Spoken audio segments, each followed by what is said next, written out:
আজকে ধনেপাতা ভর্তা বানাবো আর শুটকি ভর্তা বানাবো। দিয়ে দিচ্ছি কাঁচামরিচ, পরিমাণ মতো রসুন, একটা একটা করে, তারপরে দিয়ে দিব পেস্ট। সব কটা উপকরণ দিয়ে দিলাম। এগুলো ভালো লাল লাল করে ভাজতে হবে।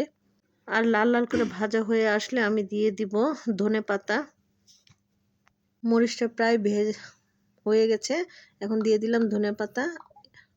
আর ধনেপাতা ভর্তা বানালে বেশি ভাজবেন না, হালকা ভাজা দিবেন, বেশি ভাজা দিলে ভালো লাগবে না। প্রায় ধনেপাতা হয়ে এসেছে আমার, এখন আমি নামিয়ে ফেলবো। দিয়ে দিব শুটকি। তাওয়ার ভিতরে দিয়ে দিলাম সরিষার তেল, দিয়ে দিলাম শুটকি। এখন ভালো করে লাল লাল করে ভাজতে হবে। খুব একটা সুন্দর সেন্ট বের হয়েছে। আর এই শুটকিটার নাম হলো বাঁশপাতা শুটকি। আমার হয়ে গেছে ভাজা, এখন আমি নিয়ে আসবো এই যে ধনেপাতা ভর্তা, শুটকি, পেঁয়াজ আর এই শুটকি।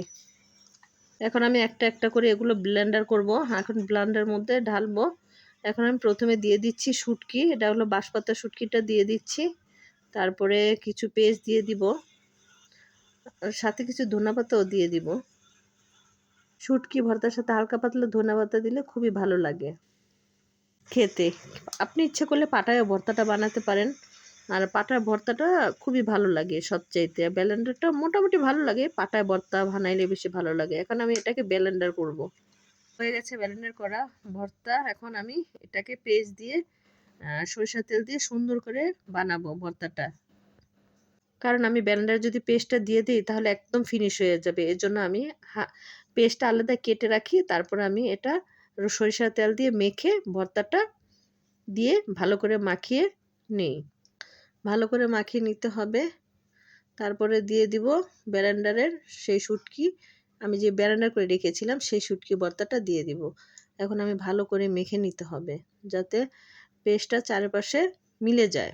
ভর্তাটা খেতেও ভালো লাগে। আপনারা এরকম ভর্তা করে খাবেন, খুবই ভালো লাগবে। মধ্যে মধ্যে খাবারের সাথে দু একটা ভর্তা খুবই ভালো পরিবেশন করলে। আর আমার ভর্তা ছাড়া তো কোনো কিছু চলেই না, বাট আমার ভর্তা তো লাগেই। কার কার পছন্দ শুটকি ভর্তা আমার মতন। আর ধনেপাতা ভর্তা একটু দিয়ে দিলাম সরিষার তেল। সরিষার তেলটা দিয়ে দিলে ভালো হয়। যদি হয় খাঁটি সরিষার তেল তাহলে তো আরও ভালো হয়, তাই না? ভালো করে মেখে নিতে হবে যাতে সরিষার তেলটা ভর্তার ভিতরে ভালোভাবে লেগে যায়। হয়তো ভর্তা একটু বানালে কষ্ট হয় বুঝছি, তারপর খেতে তো ভালোই লাগে, তাই না? সবুজ সবুজ কাঁচামরিচ দিয়ে শুটকি ভর্তা, বাঁশপাতা ও শুটকি ভর্তা। আপনারা খেয়েছেন কিনা জানি না। এই ভর্তাটা খেয়ে দেখবেন। হয়ে গেছে আমার ভর্তাটা। এখন আমি ধনেপাতা ভর্তা বানাবো।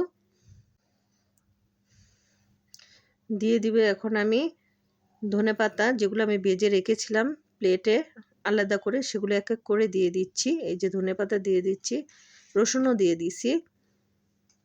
তরকারি আর ভাজি সবজির সাথে একটু ভর্তা না হলে চলে। হয়ে গেছে আমার ধনেপাতা ভর্তা, শুটকি ভর্তা। এখন পরিবেশন করব।